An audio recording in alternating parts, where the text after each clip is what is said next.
Hi, this is Michael Seeley, and this is the Sports Psychology Podcast. I'm going to be talking about imposter syndrome today, a common affliction among athletes. So I'm going to talk a little bit about the definition of imposter syndrome, why it happens, the mechanisms behind it, why it's not your fault, and offer you some solutions to it. So imposter syndrome is a belief, essentially a belief that you're not quite good enough or that you don't belong at your current level in your sport. It can apply, of course, outside of sports into all kinds of things where you up level and you don't quite feel like you fit in. Essentially what it is your beliefs have not yet adjusted to your actual abilities. That's essentially what it is. So it's a problem with belief, but imposter syndrome at its core, if we drill down deeper and demystify this, it's an ego problem. So let me explain. Now, this might sound counterintuitive because typically when we think about ego or an athlete who has a big ego, it's a bragging ego, someone who sort of exaggerates their results, who is really difficult to be around, who's super annoying, creating this kind of bubble of ego around them. Now, there's also something called the victim ego, which is what's really behind imposter syndrome. So the ego can be inflated, braggadocious, or it can also be something where you put yourself down or try to appear smaller than you actually are. And the reason for this is the ego is a protective mechanism, so that if you inflate or deflate and retreat, both are forms of self-protection. So that if you're an athlete, if you find yourself in this imposter syndrome, understand that it's just simply your ego trying to protect you. Now, rationally, it doesn't make any sense, right? Because if you're leveling up and there's a big opportunity for you, of course, that's to your advantage. You want to take it. But that's not the way the ego works. The ego is there to protect you. It's not to help you thrive, it's to help you survive and basically get through to the end of the day unscathed.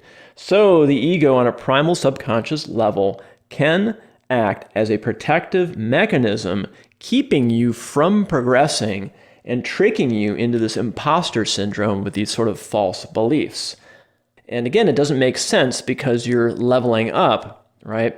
But what the ego reads this as is an attack or on itself or basically a threat. Because if you're, kind of comfortable where you are and, you're doing pretty well at your current level in your sport and you're not really under a lot of pressure, that at the end of the day, you're feeling pretty comfortable. And the ego goes, hey, that's a win, right? No discomfort, no challenges, no threats, right? So what you need to do is understand what the ego's job is to basically to protect you at a primal level. You can subvert that and you go, hey, thanks, ego, I get it. That's cool. You're kind of overprotecting me. And so I got your advice, but I'm going to go ahead anyway, and I'm going to jump to the major leagues. I'm going to go ahead anyway and up level in my sport. I'm going to go ahead anyway and enter that big race where I'm really intimidated. I'm just going to do it anyway. So remember, you're the master, your ego is your servant and your advisor, if that makes sense, okay? So if that helps to really sort of demystify what imposter syndrome is, it's not your fault. You don't have a problem with your confidence or anything like that. It's just your ego, right? So if this makes sense to you, great. I hope it does. So let's talk about solutions now. What are some ways you can solve imposter syndrome? Now, simply awareness. If you just have awareness, sometimes that's enough to quote unquote cure you of this imposter syndrome. Sometimes awareness is not enough. You need a couple other strategies, and here's a couple more. I suggest sometimes with the athletes that I coach that they write a mission statement, that they start to frame their sport as an endeavor that has a higher purpose beyond themselves. So often athletes I work with will come up with a mission statement where they say something like, I play baseball because it's the most beautiful sport in the world, and I want to inspire people by getting a home run and make people's day. Something as simple as that, where you're getting beyond yourself.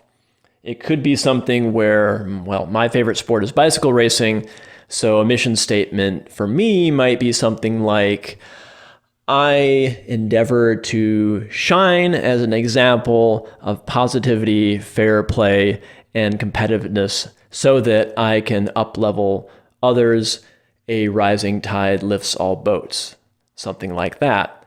Could be something that I read day after day after day, maybe even frame this on my wall, and it reminds me not to fall into the ego traps of poor me or how great I am, these kinds of ego traps, and I could go, yes, mission accomplished. I served my purpose today in my sport. So that's another way to get out of the imposter syndrome trap. Another way is what I call humanizing your competition. Now, I don't know if it was like the first time you ever played with someone in whatever sports that you played like with someone who is your idol or hero, or you read about them in a magazine or something like that, and you're really intimidated and they seem like a god or they don't even seem human. A really good way to get around imposter syndrome is to humanize those people.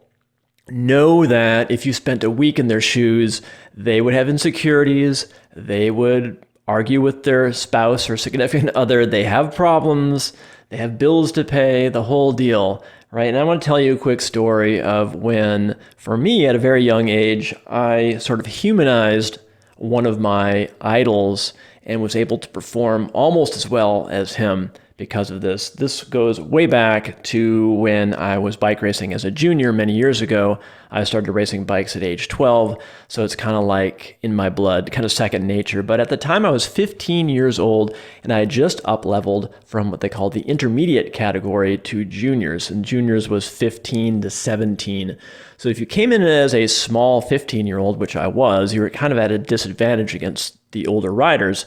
And I was intimidated, and it's like I felt this imposter syndrome. I didn't quite belong there yet. And, racers would kind of yell at me if I was in a breakaway, try to intimidate me, and I would kind of back down. And I remember I had this great opportunity. There was a bike race in Wisconsin at the time, right before a race called Super Week, which now is called Tour of America's Dairyland. It was in like June or July in Wisconsin, way back in the 80s. And there was a big junior bike race. I think it was called the Pepsi Lowenbrow Grand Prix of Cycling.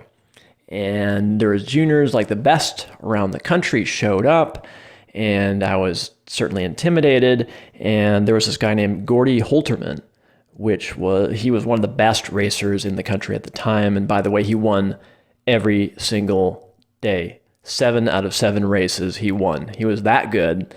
And I didn't know him at all, but I had the good fortune of staying at a home of a host rider who was friends with Gordy, and his name was Tom Free. So Tom, if you're listening, you know the story. I've told you this. You helped me so much to up level at this time.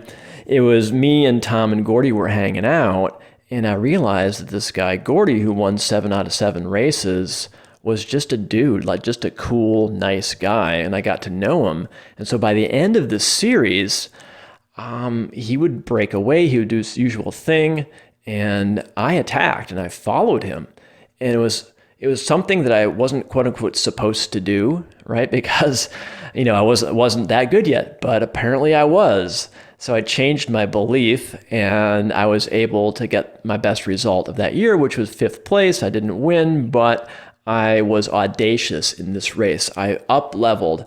I said, hey, this guy Gordy, he's a human, he's a dude. If he attacks, I can attack. I'm just like him. And that really helped me a lot. So that's my little story there on humanizing the competition. Another solution here for imposter syndrome is very simple. Just keep showing up. Even if you don't believe you belong there, just ignore that. Even if you think that you're not good enough, ignore that. Keep showing up. And what happens is your brain's going to get bored of this imposter syndrome, and your ego is going to get bored of it because you keep showing up anyway. And eventually the imposter syndrome will fade. So keep showing up. Whatever sport you play, whatever you do, if you love your sport and you want to up level, keep showing up, and eventually your old beliefs will recalibrate to your actual current talent and ability. It will happen, so keep showing up. Okay, that's it for today, all about imposter syndrome. Again, it is a self-protective mechanism of the ego. There's nothing wrong with you. Just understand how it works. The solutions to getting out of imposter syndrome, again, are just awareness of this mechanism. Having a higher purpose for your sport, like maybe a mission statement, can also bring you out of the ego and help you focus on your higher purpose. Humanizing your competition also helps, and keep showing up. Thanks for listening today. If you're interested in doing any coaching with me, you can go to my website, michaelseely.com. My last name is spelled Cewely, and I can help you level up. I got a lot more strategies for you.